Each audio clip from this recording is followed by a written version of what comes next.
Guys, it's Nick here from Unique Life Design. I am continuing the tour of our gardens, making an early assessment actually of the damage that has been done by the week of deep freezes up to, well, down to -5, and then followed by pretty much a week of snow cover that kind of never went away, but it froze as well at some point. So yes, I will have to start when I watched with an apology. When I watched the first part of this video, I realized that in many cases I forgot to tell you the name of the plant or just went into long pauses. But you have to realize that we're human beings too, and we care for our plants. So sometimes when you see something that is not looking good, your heart sinks and you lose your line of thought, and you're trying mentally to see what can be done and what are the chances of the actual plant surviving. So yes, bear with me, this will happen probably as well in this video, but I will try to go through everything. Well, not everything, but a lot of the things that we have. Everything is just too many plants. So yeah, I will try and show you what has happened, and hopefully it's not gonna be as bad as some of them are looking at the moment. Okay, let's start. And actually I was missing, I believe, the name of this one, which is Yucca decipiens. It doesn't look too bad. So I have hopes for this one. The next one is that I missed at the beginning is Sabal Lisa. Again, signs of damage, but nothing too worrying at the moment. Hopefully it's not gonna spear poo at the end of the spring, but we will see. Let's give it a chance. Chamaerops humilis. Single stem here.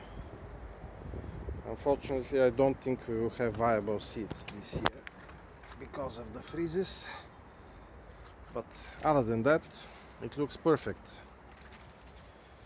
We do have, what is next here, our other Butiagrus, which, apart from minor leaf burn on the outer leaves, looks actually fantastic. It looks better than the other one. I am fairly surprised.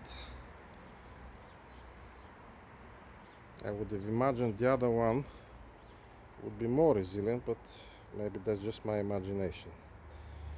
Okay, let's see the small Beschorneria Flamingo glow. It looks boiled. Hopefully it will pull through. It will start growing again too. Yes, this is Furcraea parmentieri. I'm afraid this is the worst I've seen it. It's never looked that bad. So I do not know. I've been told that the mother plant has survived in Birmingham. So again, fingers crossed, but it looks not too well. So we will see what happens. Next to it is the Trachycarpus Nova, which looks quite well. No problem with it really. Nolina nelsonii. Again, it looks great actually, considering. So I shouldn't probably worry about this one. Dasylirion wheeleri, I think I mentioned it, but I'm glad to report on closer inspection that it's looking quite well. Behind it, it is Yucca faxoniana, which is small, new leaf looks totally burnt. So, but it has plenty of leaves that look okay. So hopefully it will grow out of it. Let me see through the leaves here. A little Sabal Lisa form. Whether it will be actually this form, nobody knows. But yeah, it looks okay. Butia eriospatha here. This one I was fearing for, because it had started during the drought in the summer. It had started to lose its outer leaves, but looking at it now, it doesn't look too bad actually. The leaves that are still here does not seem to be affected, which is great news for me. Aloe striatula. Oh my goodness. I was assured it's tough as nails. Yeah, maybe it is. It's resistant maybe to cold, but it doesn't seem to be resistant to the wet. So it's a sorry sight at the moment. If it loses all its foliage, but then it starts growing from somewhere else from the stem, I'll be very happy. But at the moment it does not look good. Next to it is Sabal minor. I'm quite happy with this one. No, it doesn't seem to have problems with it. So hopefully we will not have problems. Another little surprise here for me. Our Agave americana. It's not a big one.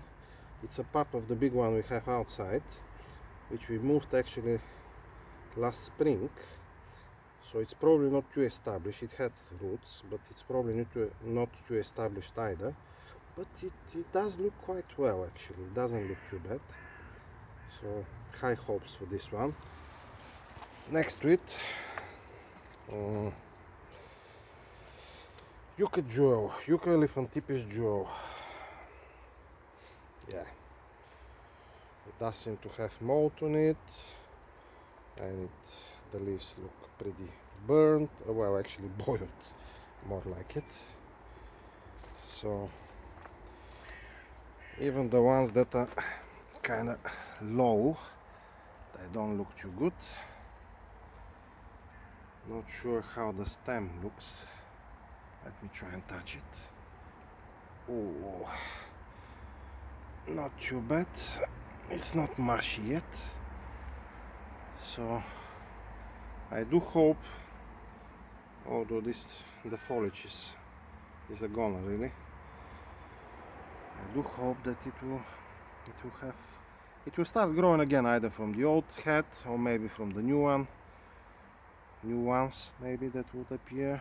So we'll have to give it time and see. Okay, the little Trachycarpus hybrid here does seem unaffected, which is to be expected. This should be Trachycarpus manipur crossed.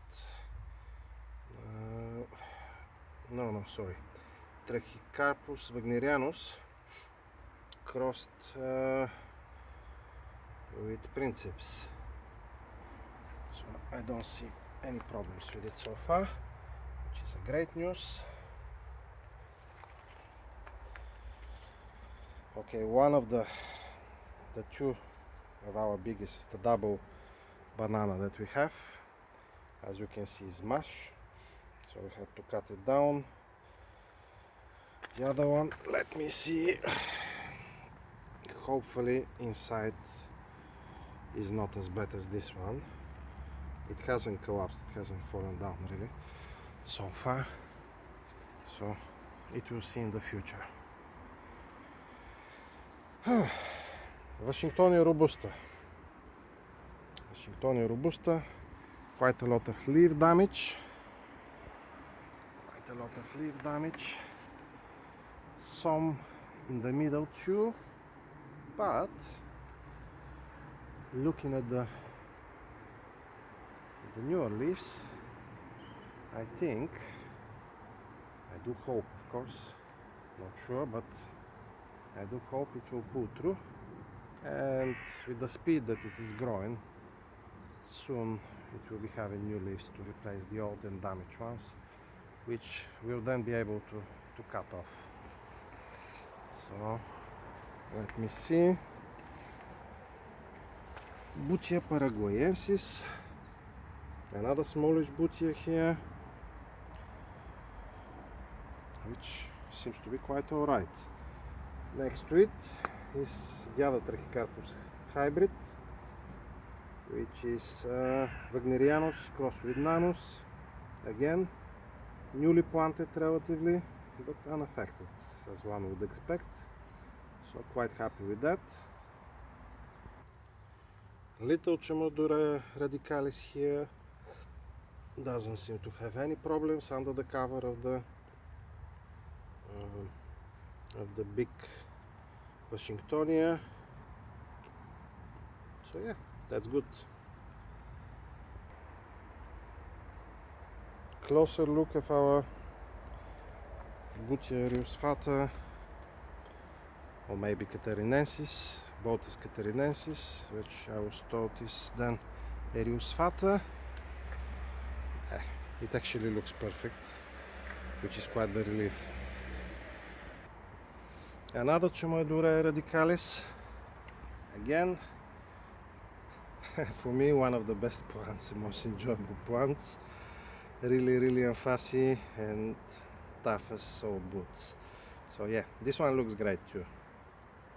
Fantastic. The strawberry tree and the kumquat look quite well. So I guess they would always be much more resilient than other plants, but I'm glad that they didn't seem to suffer too much. Little Yucca Thompsoniana here, which seem to have suffered. I am not too sure it has actually suffered from the cold, or some animals actually kind of, they were gnawing on its middle, on its center. So yeah, whatever it is, I think it will just continue growing and it will have new leaves to replace the old ones soon. Now I'm at our side garden, and you will probably notice that the damage seems to be quite smaller in our side and front garden, which I have few explanations which I will share with you. First of all, let me see the side garden. It has a special microclimate. It's between two warm walls and quite sheltered, and also it has the big Washingtonia and the big cordyline over there, which provide cover to the plants that are underneath. So this combines with quite a dry soil. So I guess this is one of the reasons that I can see this Washingtonia, although it has some leaf damage, you can see here. The damage seems to be quite less pronounced than the damage on the one inside. You can see here even the smaller stem, almost no damage at all. But again, that's the cover that it gets from the bigger one. See? Let's continue. The tree fern in the corner over there. Wow, it looks actually fantastic. It doesn't seem to have any damage at all.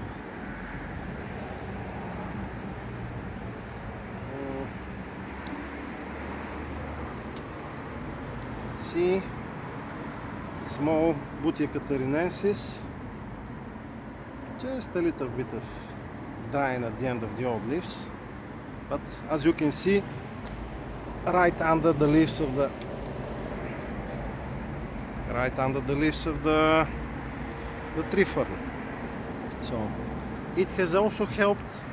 I can see the Yucca Jewel. Compare and contrast the Yucca Jewel here and the Yucca Jewel inside, which is looking almost dead, and this one is pretty much unaffected.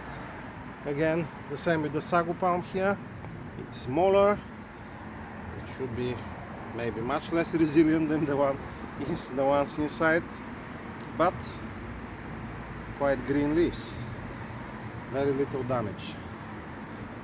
I think I didn't really mention the pink cordyline in the island of our pond,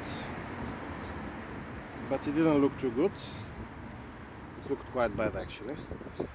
And this one seems to be unaffected. Why? Because of the cover. The same with the agave. The agave looked quite well inside, but this one looks even better. I'm really pleasantly surprised. Really pleasantly surprised. But again, that's the cover that it gets and the shelter that it gets here. Even this small yucca that is really not that hardy, and I wouldn't consider it to be resilient. Again, under the cover it's doing quite well. Boltus avifolia purpurea, but I was told it's not. The name is evading me now. Small Dasylirion wheeleri. This was a pup actually of the big one that we have inside. So again, under the cover he is doing well.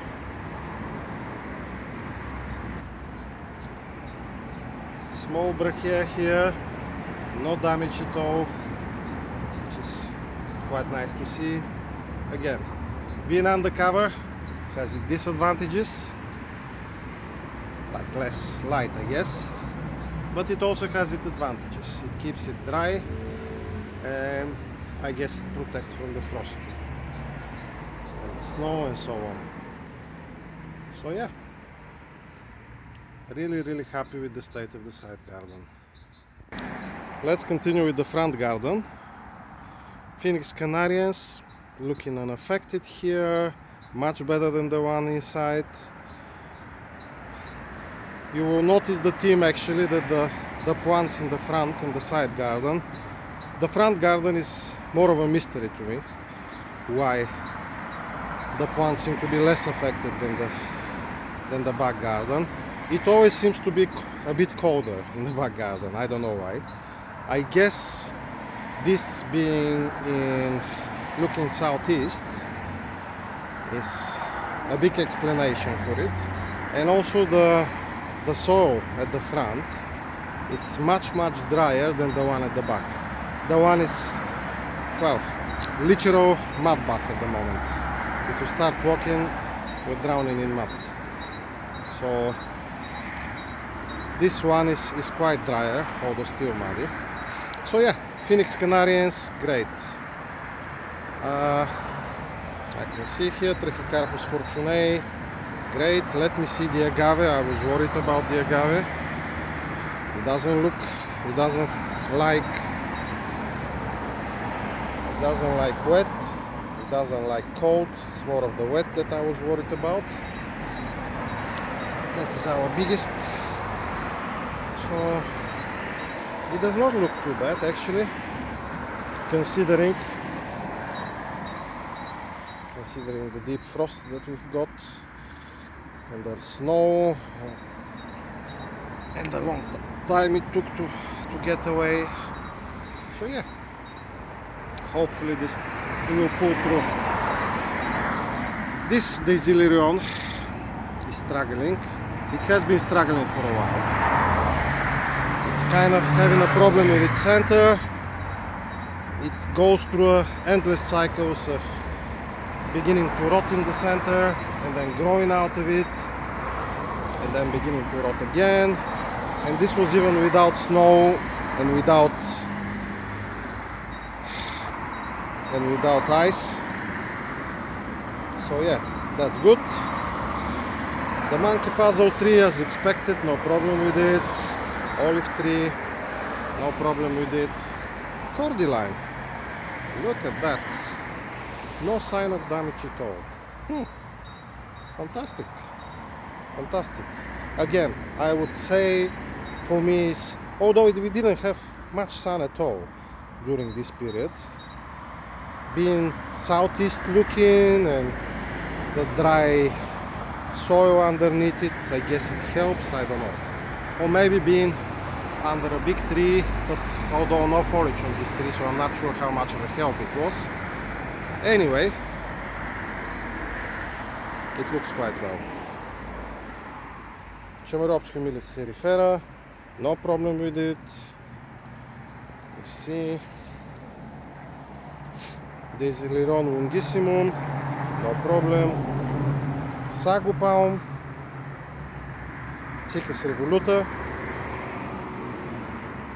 Yeah, it's no change actually from before the cold snap, which is great news. Yucca rostrata.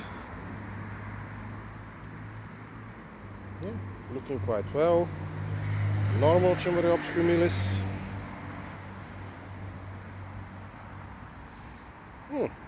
Here's the Furcraea armata, another plant that I'm really happy with actually. Look at it.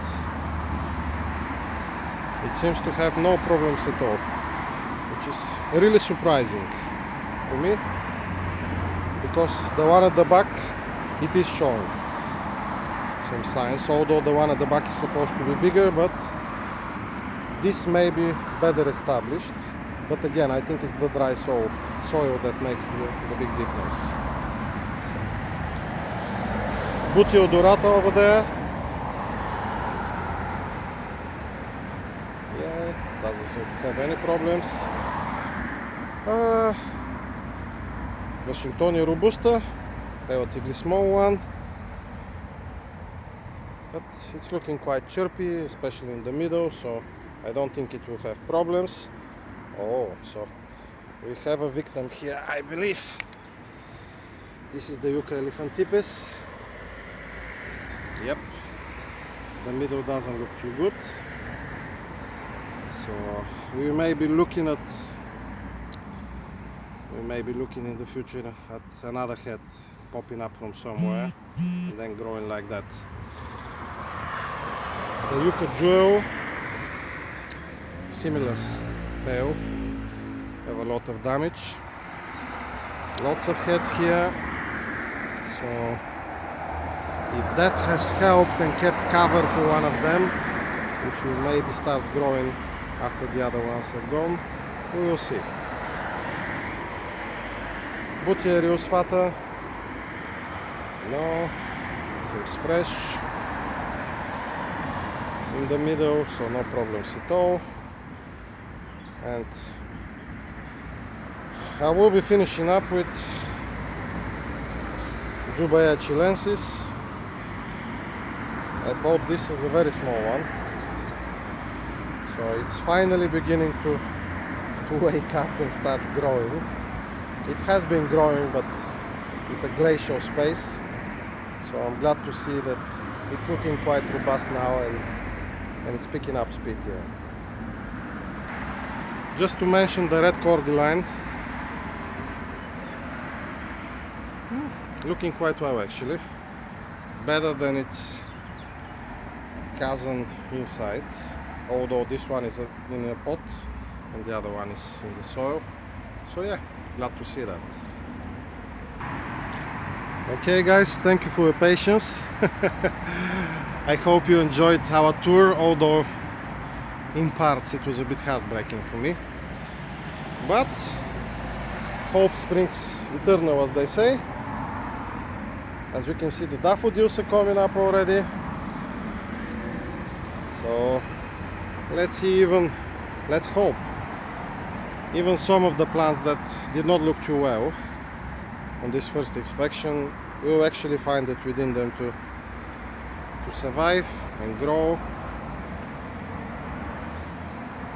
and bring the sense of the exotic to this place.